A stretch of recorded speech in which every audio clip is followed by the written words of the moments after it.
Buenas, soy el profesor Álvaro Moraleda.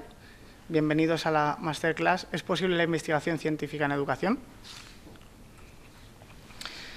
Vamos a intentar abordar diferentes aspectos que nos harán ver si es posible o no, o en qué medida, o sobre todo, sobre qué factores podemos hacer investigación científica en educación. Por un lado, partiremos del propio conocimiento, de la epistemología de la investigación. Avanzaremos hacia debatir la posibilidad de investigar de manera científica en educación. Veremos los aspectos fundamentales, es decir, los atributos de la investigación científica en educación. A su vez, veremos las limitaciones que conlleva el investigar de manera científica en educación. Y, por último, veremos diferentes diseños de investigación basándonos en los paradigmas de Campbell y Stanley, dicotomizándolo en investigación cualitativa e investigación cuantitativa. A la hora de investigar, partimos siempre del ansia por conocer. Todos los hombres desean por naturaleza saber. Este concepto es la primera frase con la que empieza Aristóteles en el primer libro de la Metafísica. ¿Por qué queremos empezar con todos los hombres desean por naturaleza saber? Bueno, porque la investigación parte de ese afán por conocer, ese afán por descubrir, esa motivación, esa motivare, motore, lo que me mueve a hacer algo, lo que me mueve a investigar, es ese ansia por conocer. No obstante, no podemos tomar la investigación como un proceso unitario y que tiene un principio y un fin. Tiene que ser un producto cíclico. Aquí comentamos el ciclo de Deming para entender todo el concepto de investigación. Investigar, ¿qué pretende? Pretende avanzar hacia la mejora continua, ir hacia esa calidad que aparece de manera metafórica como un sol, hacia ese umbral, hacia ese aspecto que nosotros queremos llegar a alcanzar para poder demostrar una calidad. Todo ello, como decíamos, tiene que ser un proceso cíclico.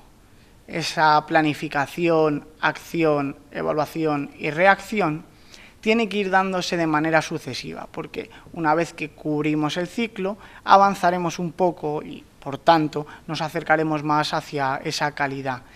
No obstante, sobre ese avance se puede volver a avanzar, se puede volver a planificar, hacer, evaluar y rehacer. Y así, lo que se ambiciona es la búsqueda de la calidad. ¿Es posible la investigación científica en educación? Esta es la pregunta que pretendemos responder el día de hoy. Bueno, pues la investigación educativa es posible y necesaria. ¿Por qué es posible y necesaria? Porque si nosotros nos ajustamos al método científico, aquel positivismo de Comte, el método científico y la investigación en educación tiene que cubrir 5 grandes aspectos. Por un lado, tiene que ser empírica, tiene que estar basado en evidencias, en el propio experimento. Tenemos que salir desde el plano pragmático al plano empírico, desde esa teoría a unas evidencias que refrenden los postulados que comentamos. Por otro lado, tiene que ser sistemática. Una investigación no se puede hacer de manera anárquica, sino que hay un conjunto de pasos muy rigurosos que debemos seguir para poder hacer ciencia en educación. Por otro lado, tiene que estar controlada. ¿Qué queremos decir con que una investigación tiene que estar controlada? Cuando nosotros investigamos sobre unas variables, vemos el efecto de unas variables sobre otras o cómo inciden entre ellas. No obstante, en educación generalmente trabajamos con el ser humano, y el ser humano es un ser compuesto de infinitas variables.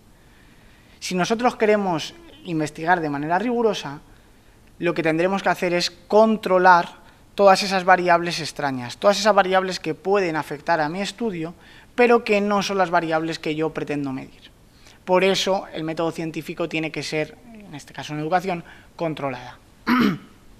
Aquí hay un verdadero problema, porque en detrimento de otras disciplinas como la física o la química, donde podemos trabajar en una esfera los átomos y ceteris paribus se controlan bastante las diferentes variables extrañas, en educación es muy complejo y es una limitación grande que encontramos.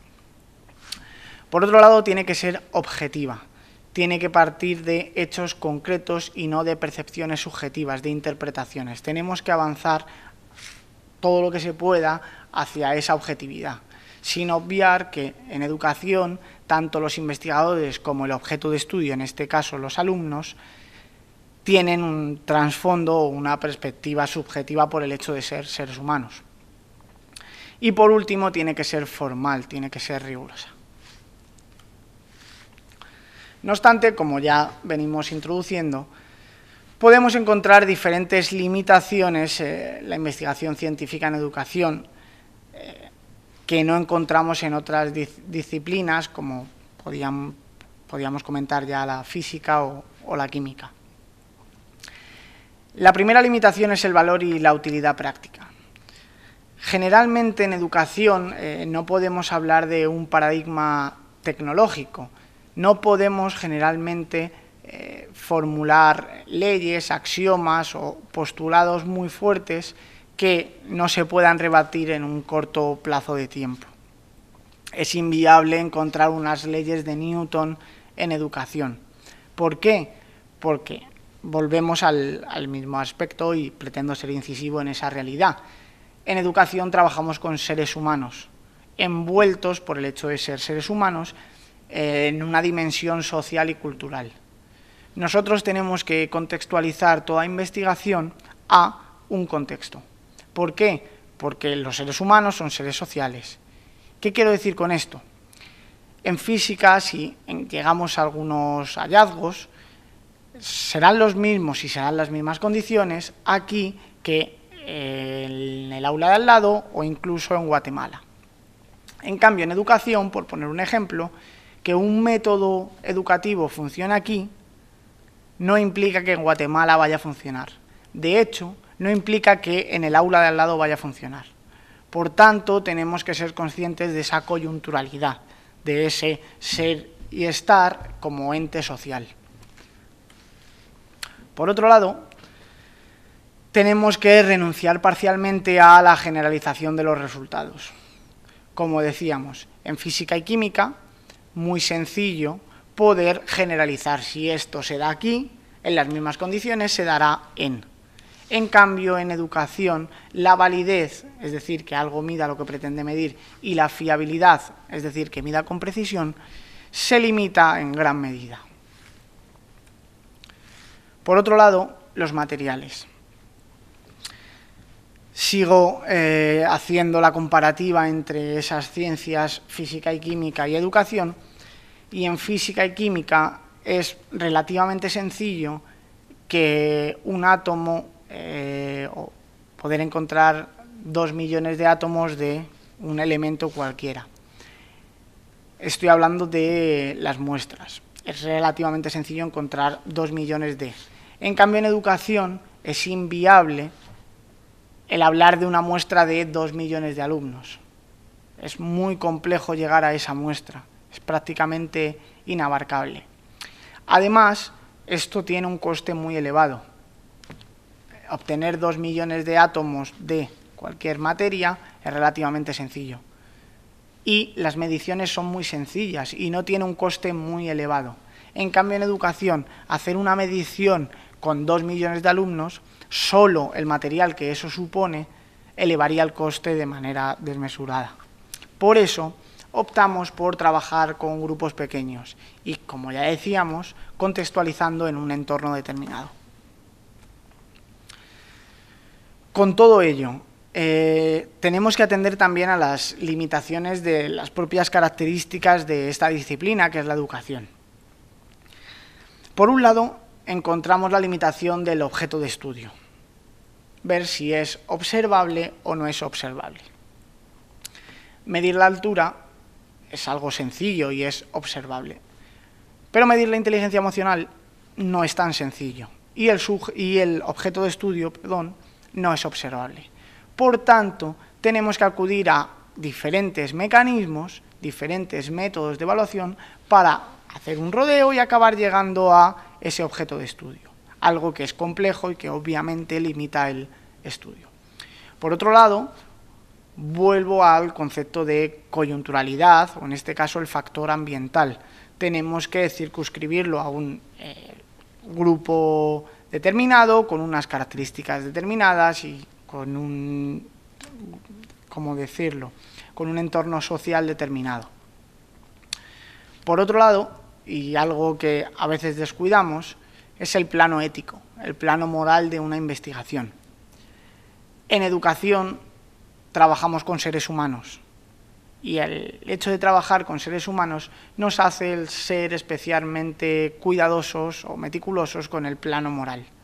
Si yo quiero ver cómo incide el tabaquismo en las edades infantiles, no puedo coger y a unos alumnos decirles, ustedes son el grupo control, por tanto ustedes no van a fumar. Y al grupo experimental decirles, ustedes son el grupo experimental y por tanto se van a fumar una cajetilla. Eso es algo que no se puede hacer, ¿por qué? Porque trasciende los límites éticos. Por tanto, es otra limitación más que encontramos en la investigación científica en educación. ¿Todo ello a qué me lleva? A esa frónesis aristotélica, esa prudentia atomista, a ser muy prudente. A la hora de investigar hay que ser especialmente cautelosos y cuidadosos con las propias investigaciones. Hay que tener claro cuál va a ser su efecto y si va a haber algún elemento dentro de la investigación que pueda resultar damnificado. Por tanto, siempre en investigación educativa, lo primero es ser prudente. Quizá no se llegue a los resultados que se espere, no podamos extrapolarlo o tengamos otra serie de limitaciones, como ya hemos comentado, pero siempre partiendo de la propia prudencia. Con todo ello, ¿qué es un experimento? Un experimento es un estudio de investigación en el que se manipulan deliberadamente una o más variables independientes para analizar las consecuencias que la manipulación tiene sobre una o más variables dependientes, dentro de una situación de control para el investigador. ¿Qué significa esto? Nosotros vamos a manipular una variable independiente, por ejemplo, el sexo, voy a determinar un grupo hombres y otro grupo mujeres, y voy a incluir variables dependientes, por ejemplo, la inteligencia emocional. Vamos a ver si hay diferencias entre hombres y mujeres vamos a ver si hay diferencias en inteligencia emocional en función de si son hombres o mujeres. Todo ello conllevará, como ya comentábamos, ese control de variables extrañas que afectan en el estudio, pero que no son la variable independiente. Para ello, partimos del principio Max-Mikon de Kerlinger. Max, ¿por qué? Porque tiene que maximizar el efecto de la variable independiente. Tenemos que intentar encontrar la mayor diferencia en inteligencia emocional entre hombres y mujeres. Tenemos que minimizar el error. Tenemos que intentar que las mediciones sean lo más precisas y lo más válidas posibles. Que a su vez la muestra sea representativa, que a su vez podamos generalizar los resultados, que a su vez no encontremos errores sistemáticos, errores aleatorios, etc. Y por último, controlar las variables extrañas. Es lo que ya se comentó de esas variables que pueden afectar a la variable dependiente sin ser la independiente. Con todo ello, encontramos diferentes diseños de investigación, diferentes formas de hacer investigación y vamos a entenderlo como investigación cuantitativa, que parte del cuánto, de la cantidad, y investigación cualitativa, que parte de una interpretación no cuantitativa. En la cuantitativa, como ya comentábamos, encontramos diferentes diseños de investigación y para ello nos apoyamos en Campbell y Stanley, que habla de diseños preexperimentales, donde no hay control de variables, diseños experimentales, donde hay control, las muestras son aleatorias y se manipula la variable independiente, diseños cuasi experimentales, donde aquí hay una cierta debilidad, que es donde generalmente se van a asociar los estudios de educación, y ahora veremos por qué, y diseños no experimentales donde no hay variable independiente.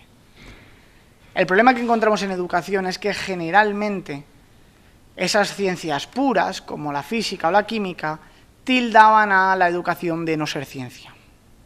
¿Por qué? Porque faltaba un rigor científico. No obstante, pedagogos modernos como Herbart hablaron de que la pedagogía sí es ciencia, lo único que tiene ciertas restricciones, pero no porque el investigador tenga una desidia por hacer las cosas de manera rigurosa, sino porque las propias características de la investigación le eximen de poder llegar a un diseño de investigación experimental, y en muchos casos nos tendremos que conformar con diseños cuasi experimentales. Aquí presento la diferencia entre un preexperimento, un cuasi experimento, donde generalmente se van a enmarcar los estudios de educación, y los preexperimentos, que es donde encontramos generalmente a las ciencias puras. Presencia del grupo control. Si yo quiero ver el efecto de una variable en unos sujetos, tengo que partir siempre de un grupo control. Un grupo control va a ser un grupo al que yo no le dé ningún tipo de tratamiento.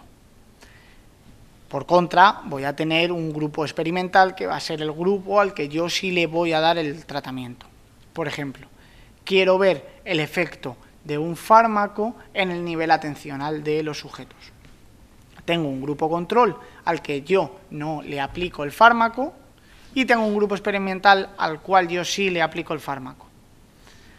Como vemos, en los preexperimentos se encuentra a veces, en los cuasi experimentos siempre y en los experimentos también. Por tanto, en educación, cuando hagamos un experimento, cuando hagamos una investigación, tendremos que tener un grupo como mínimo control y otro experimental. Selección aleatoria de sujetos. En los preexperimentos no parten del azar, en los cuasi experimentos sí, pero restringido, y en los experimentos sí. Sí, pero restringido. ¿Por qué? Porque cuando nosotros trabajamos, véase un colegio, un instituto, trabajamos con grupos cerrados, son grupos naturales, ya establecidos. No son sujetos que yo selecciono por la calle, sino ya es un grupo cerrado. Por tanto, la selección aleatoria es bastante cuestionable. A su vez, asignación aleatoria a los sujetos a los grupos. Asignación aleatoria de los sujetos a los grupos. Una vez yo he seleccionado los sujetos, tengo que ver qué sujeto va a ir a formar parte del grupo experimental y qué sujeto va a ir a formar parte del grupo control. Como ya decíamos, generalmente nos encontramos con grupos naturales, por ejemplo, la clase A, la clase B, la clase C. Por tanto, tendemos a que la clase A sea el grupo experimental, la clase B el grupo control, etc. Aquí no estamos asignando a esos sujetos que ya se habían asignado de manera aleatoria a un grupo de manera aleatoria. En los experimentos sí ocurre eso. Veis que en cuasi experimentos generalmente no. Vamos encontrando limitaciones que hacen que esos físicos y esos químicos nos tildasen de no hacer experimentos como tal y que lo que hacíamos no era ciencia y bueno, pues al final acabaron aceptando el concepto de cuasi experimentación. Asignación aleatoria de tratamientos a los grupos. Como ya os decía, los preexperimentos no lo encontramos, cuasi experimentos siempre que sea posible y los experimentos siempre. Es decir, cuando yo ya he atribuido los sujetos al grupo A o al grupo B de manera aleatoria, también decido si el A es el control o el experimental o si es el B el que va a tomar el control experimental. Es decir, al azar sale uno, experimental, y por tanto el otro es el control. Y por último, y quizás una de las más importantes, el grado de control sobre variables externas. En los preexperimentos es bajo, en los cuasi experimentos es medio y en los experimentos es alto. Hablar de bajo, medio, alto, bueno, pues es cuestionable, pero se entiende rápido si ponemos un ejemplo que puede ser que decir el efecto de una dieta en el peso. cuando yo quiero aplicar una dieta determinada, yo tendré que controlar todos los factores que puedan afectar al peso, pero que no sean la dieta. Por ejemplo, el deporte. ¿Yo puedo controlar el deporte? Parcialmente sí. Si a todos esos sujetos del estudio les pongo a trabajar las mismas horas de deporte, estaré controlando esa variable, cierto es. Pero ¿cómo controlamos el metabolismo de cada uno? Eso ya es más complejo. ¿O cómo controlamos el momento en el que no está con el experimentador? Es complejo.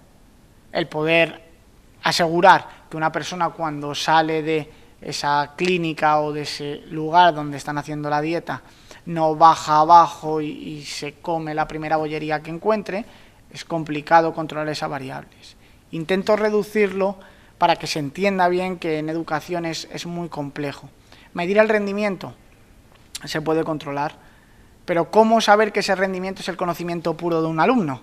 ¿Cómo saber que es que no ha tenido problemas de sueño, problemas familiares, cualquier cosa que se pueda pasar por la cabeza? Y así, asumiendo que son infinitas variables, por lo tanto, el control siempre va a ser deficitario.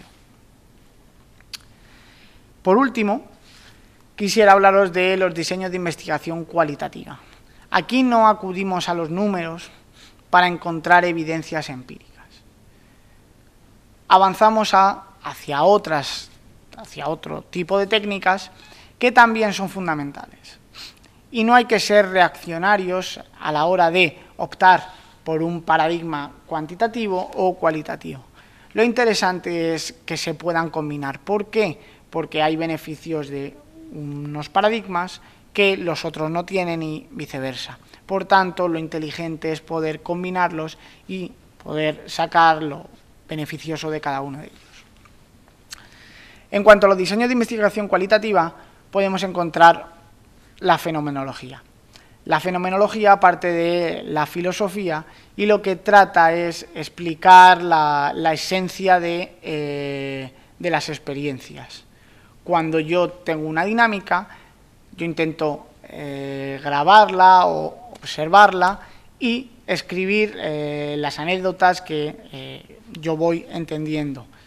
De hecho, a los propios sujetos se les invita a que ellos tengan una reflexión personal y ese diálogo sobre el factor central de lo que ha sucedido es lo que me va a poder llevar a hacer un análisis de la situación. Por otro lado aparece la etnografía con un matiz antropológico y lo que parte siempre es del lenguaje, de la entrevista, siempre no estructurada. Lo que se trata es de intentar ver cómo se comportan los sujetos en esa propia entrevista. Por otro lado, la teoría fundamentada, que parte de la sociología, es una entrevista también, pero el fin que tiene y el matiz que tiene la teoría fundamentada es que se va haciendo en diferentes etapas y se quiere ver la congruencia y disonancia en lo que el entrevistado comenta en un momento u otro. Por otro lado, la etnometodología, que parte de la semiótica, el lenguaje de los signos, intenta registrar de manera auditiva y verbal tanto la comunicación verbal como la comunicación no verbal, y todo ello pues con el registro de audio-vídeo. La investigación-acción parte de una teoría crítica y lo que trata es hacer una investigación que en la propia investigación se promueva el cambio. Lo interesante no es el producto de la investigación, sino el proceso. Cómo la realidad o cómo la sociedad o ese entorno con el que yo trabajo ha cambiado en el propio proceso de investigación. Y por último, los estudios de corte biográficos son entrevistas donde el sujeto pues, te da una visión subjetiva de su realidad y te cuenta pues esa situación o ese entorno que uno pretende indagar o que pretende investigar. Bueno, y con esto acabaríamos la masterclass de ahora.